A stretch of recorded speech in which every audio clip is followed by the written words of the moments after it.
સાબુદાણાના વડાની રેસીપી બતાવવાની છું. એના માટે મેં 1 કપ સાબુદાણા લીધા હતા, 2 કલાક માટે પલાળી રાખ્યા હતા. તો 2 કલાક પછી એકદમ સાબુદાણા છૂટા ને એવા થયા છે. તો આ રીતે તમારે 2 કલાક પહેલાં સાબુદાણાને પલાળી રાખવાના અને એકદમ કોરા થાય પછી આપણે એને યુઝ કરવાના. તો 2 કલાક થઈ ગયા છે અને એકદમ છૂટા છૂટા પણ થઈ ગયા છે. તો હવે આપણે સાબુદાણા વડા બનાવવા માટે મેં અહીંયા 2 બટાકા લીધા છે. નાના લીધા છે એટલે મેં 2 લીધા છે, મોટા હોય તો 1 લેવાના. તો બાફીને રાખ્યા છે અને આ રીતે હાથથી મસળી નાખીશું. તમારે છીણીને લેવા હોય તો પણ તમે લઈ શકો છો. હવે આમાં મેં 3 લીલા મરચાં લીધા છે ઝીણા, 1 ટુકડો આદુનો, 1 ચમચી સિંધવ નમક, અડધી ચમચી જીરું, 1 ચમચી કાળા મરીનો પાવડર,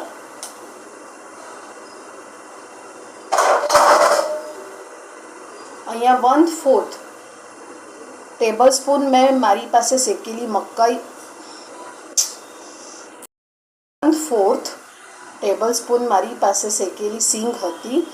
એના મેં ફોતરા કાઢીને મિક્સરમાં અધકચરા કરી દીધા છે. જો તમારી પાસે શેકેલી સિંગ ના હોય, કાચી હોય તો તમારે શેકી કાઢવાની અને પછી તે ગ્રાઇન્ડ કરી દે તો બાઇન્ડિંગ સરસ થશે. આમાં લોટ પણ એડ કરવાની છે. તો અહીંયા મેં 3 ટેબલ સ્પૂન જેટલો રાજગરાનો લોટ લીધો છે. આ બધું પહેલાં મિક્સ કરી દઈશું.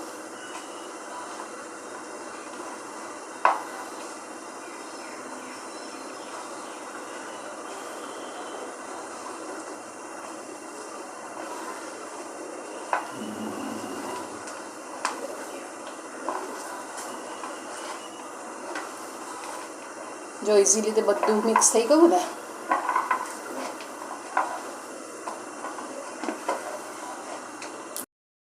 કોથમીર પણ એડ કરીશું.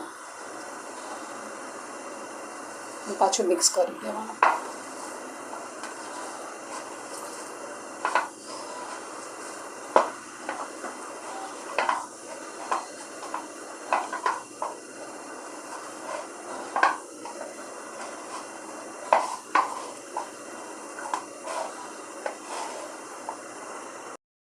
બોલ્સ પણ બનાવવાના છે. એના માટે પહેલાં હાથમાં થોડુંક તેલ યા ઘી લગાવી દેવાનું. મેં તેલ લગાવી દીધું છે અને આમાંથી નાનું નાનું પોષણ લઈ લેવાનું અને આના બોલ્સ બનાવી દેવાના અને 2 હથેળી વચ્ચે આમ દબાવી દેવાનું આ રીતે અને ચારે બાજુથી કરી દેવાનું એટલે સાબુદાણા એક બી છૂટા ના પડે. જો આ રીતે થયા, બસ આ રીતે કરવાના.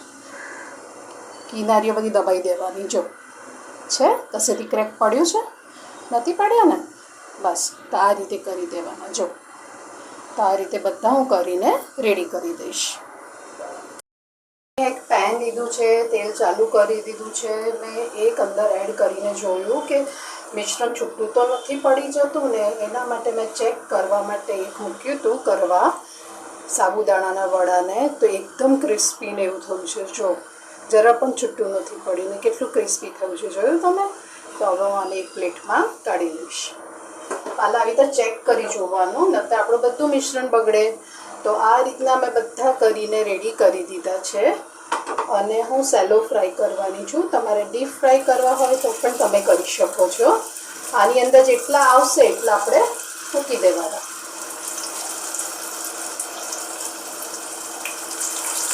અને મીડિયમ ફ્લેમ પર થવા દેવાના.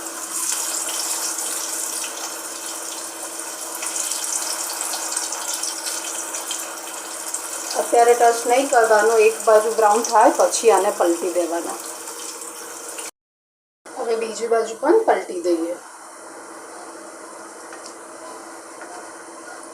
જો જરાય છૂટા પડ્યા છે, સરસ થયા ને, આ રીતે કરી દેવાના.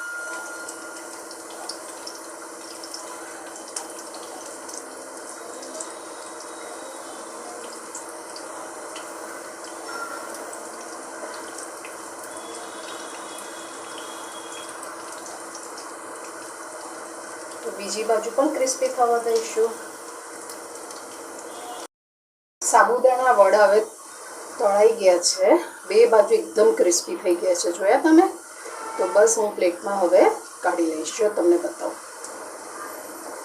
આ રીતે કરીને બધું તેલ નીકળી જાય પછી ડીશમાં કાઢી લેવાનું ને એક બટર પેપરમાં મૂકી દેવું. તો અહીંયા મેં બટર પેપરવાળી ડીશ રાખી છે, તો એની ઉપર હું બધા મૂકી દઈશ. જો થયા છે ને એકદમ ક્રિસ્પી. તો હું હવે બધા કાઢી લઈશ. માટેના સાબુદાણાને મેં બનાવીને એક સર્વિંગ પ્લેટમાં સર્વ કરી દીધા છે. સાથે ચટણી વ્રતવાળી બનાવી છે, એ વિડીયો પણ મેં અપલોડ કરેલો જ છે. અને જો આ કેટલા ક્રિસ્પી થયા છે તે હું તમને બતાવું. જો એનો અવાજ તમે સાંભળી શકો છો. થયા છે ને એકદમ ક્રિસ્પી.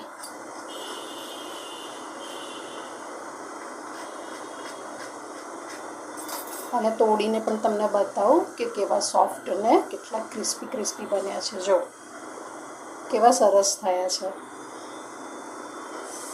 તો તમને મારી રેસીપી કેવી લાગી? જો સારી લાગી હોય તો લાઈક કરજો, કોમેન્ટ કરજો અને સબસ્ક્રાઈબ કરજો. Thank you for watching.